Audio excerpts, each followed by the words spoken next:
बिहार में विधानसभा चुनाव को लेकर के सुगबुगाहट तेज हो गई है। वहीं अब चुनाव आयोग भी एक्टिव हो गया है।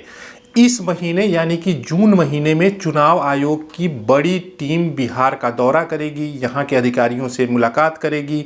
वहीं चर्चा ये भी है कि इस बार बिहार विधानसभा का चुनाव 2 से 3 चरणों में हो सकता है, यानी कि चुनाव आयोग पूरी तैयारी के साथ आएगा। यहाँ के अधिकारियों से उनकी बातचीत होगी, बैठकें होंगी और अक्टूबर महीने के आखिर में चुनाव हो सकते हैं।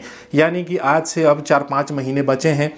4-5 महीने में सारी तैयारियां चुनाव आयोग को कर लेनी है, किसे कहां पदस्थापित करना है और सारी तैयारियां ईवीएम वीवीपैट को लेकर के सारी बैठकें होंगी, जिलाधिकारियों के साथ बैठकें होंगी, सरकार के साथ बैठकें होंगी और उसको लेकर के सारी तैयारियां पूरी कर ली गई हैं।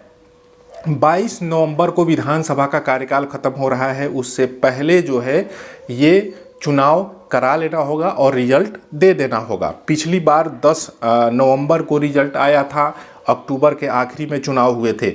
2020 के अगर विधानसभा चुनाव की बात करें तो 3 चरणों में चुनाव हुआ था। 3 चरणों में चुनाव हुए थे। 71 सीट पर पहले चरण में चुनाव हुआ था जो 28 अक्टूबर को हुआ था।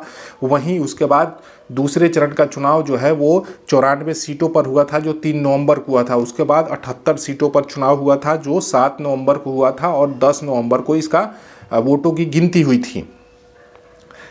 अगर सीटों की बात करें तो उस समय 125 सीटें जो है वो एनडीए गठबंधन ने जीती थी, 110 सीटें आरजेडी प्लस कांग्रेस के साथियों ने जीती थी। वहीं 7 सीटें अन्य छोटे दलों ने जीती थी, 1 सीट निर्दलीय ने जीता था। इस बार जो है अब क्या कहानी होगी, क्या कैसे गठबंधन होगा, किन किन के साथ कौन कौन पार्टियां जा रही हैं, अभी ये साफ नहीं है, लेकिन आने वाले कुछ दिनों में ये साफ हो जाएगा क्योंकि चुनाव आयोग का दौरा एक अहम दौरा है। और बड़ी खबर बिहार से जुड़ी ये है कि चुनाव आयोग की टीम आ रही है और अक्टूबर आखिर में चुनाव हो सकते हैं। इस बार 2 से 3 चरणों में बिहार विधानसभा का चुनाव संभव है। अभी तक आपने हमारे चैनल को सब्सक्राइब नहीं किया है तो कर लीजिए। धन्यवाद।